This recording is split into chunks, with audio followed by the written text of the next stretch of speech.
Assalamualaikum warahmatullahi wabarakatuh. Shalom, Om Swastiastu, Namo Buddhaya, Salam Kebajikan bagi kita semua. Pada kesempatan kali ini, izinkan kami untuk memenuhi tugas pendidikan Pancasila yang diampu oleh Dr. Subel Wiono SHMPD dengan judul Pancasila sebagai Paradigma Kehidupan Berbangsa dan Bernegara. Sebelum masuk kepada materi, izinkan kami untuk memperkenalkan diri.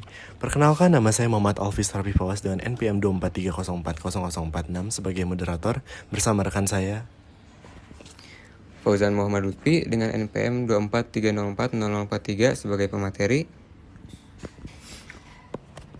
Saya Rizky Agustian Maulana dengan NPM 243040048 sebagai pemateri. Saya Nugraha Putra Juliansyah dengan NPM 243040036 sebagai pemateri. Baik, langsung saja kita masuk ke dalam materi. Untuk poin yang pertama itu ada latar belakang. Pancasila sering dijadikan simbol, tapi belum sepenuhnya dipraktikkan dalam kehidupan sehari-hari. Di tengah globalisasi dan arus budaya luar, nilai-nilai Pancasila mulai luntur. Perlu cara pandang baru yang menjadikan Pancasila bukan hanya sebagai dasar negara, tapi juga panduan hidup bangsa. Untuk poin selanjutnya ada rumusan masalah. Menjelaskan makna Pancasila sebagai paradigma kehidupan berbangsa, menunjukkan penerapan Pancasila dalam iptek, ekonomi, dan juga hukum, memberikan gambaran kenapa Pancasila masih sangat relevan untuk saat ini. Untuk slide selanjutnya akan dijelaskan oleh rekan saya, Fauzan Muhammad Lutfi. Untuk waktu dan tempat saya persilahkan. Ya, terima kasih. Apa itu paradigma? Paradigma itu ada cara pandang atau sudut pandang dasar dalam melihat sesuatu. Kalau dalam konteks ini, Pancasila menjadi cara kita melihat, berpikir, dan bertindak dalam kehidupan bernegara. Nilai utama bangsa.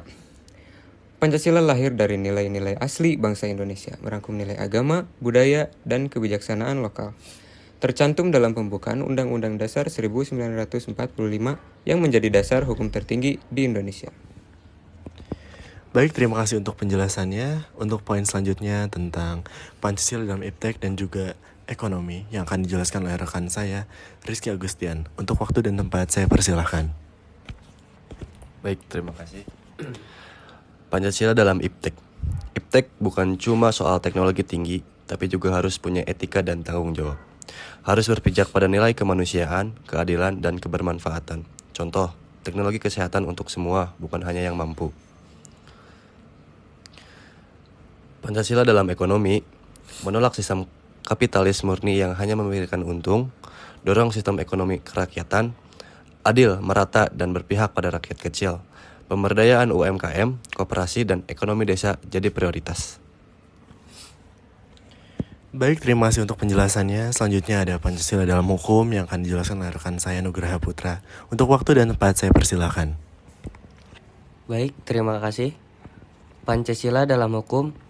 Hukum Indonesia harus mengutamakan keadilan sosial, bukan cuma legal formal. Negara hukum Pancasila bukan sekedar tertib aturan, tapi juga harus berkeadaban. Perlu reformasi hukum supaya lebih sesuai dengan nilai-nilai bangsa, bukan warisan kolonial. Baik, terima kasih untuk penjelasannya Nugraha Putra. Untuk poin selanjutnya ada kesimpulan yang akan saya bacakan sendiri. Untuk kesimpulan dari presentasi kami kali ini, yaitu Pancasila harus lebih dari sekadar hafalan atau slogan.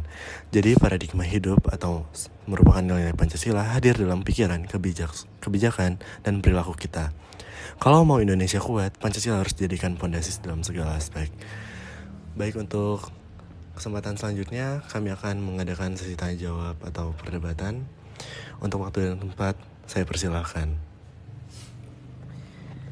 Saya Fauzan Muhammad Lutfi, izin bertanya, bagaimana Pancasila bisa menjadi solusi untuk menjaga persatuan di tengah keberagaman Indonesia? Izin menjawab, saya Rizky Agustian Maulana. Pancasila mengandung nilai-nilai yang inklusif seperti ketuhanan, kemanusiaan, dan persatuan. Nilai-nilai ini dapat menjembatani perbedaan agama, suku, dan budaya sehingga masyarakat bisa hidup rukun dan dalam bingkai kebangsaan yang sama. Baik, saya Nugraha Putra ingin bertanya, apakah Pancasila masih relevan di era globalisasi dan digital saat ini? Izin menjawab. Jawabannya sangat relevan. Pancasila justru menjadi filter nilai yang membentengi masyarakat dan pengaruh negatif globalisasi seperti individualisme, ekstern, konsumerisme, atau radikalisme. Pancasila mendorong agar kemajuan teknologi dan informasi tetap berpihak pada kemanusiaan dan keadilan. Saya ingin izin bertanya, nama saya Rizky Agustian Maulana. Apakah Pancasila cukup fleksibel untuk menjawab tantangan zaman yang terus berubah? Saya Fauzan Muhammad Lutfi izin menjawab. Pancasila memang bersifat umum dan filosofis, tapi disitulah kekuatannya. Justru karena sifatnya dasar dan terbuka, Pancasila bisa dijadikan landasan dalam merumuskan kebijakan yang sesuai dengan perkembangan zaman, asalkan dimaknai secara dinamis dan tidak kaku. Baik, terima kasih saudara atas pertanyaan yang sangat relevan dengan materi yang dari kita sampaikan.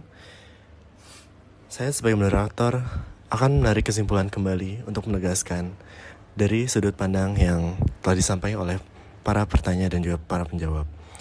Pancasila sebagai paradigma bukan hanya menjadi dasar hukum negara, tapi juga harus menjadi cara berpikir dan bertindak dalam kehidupan sosial, ekonomi, dan juga politik. Meski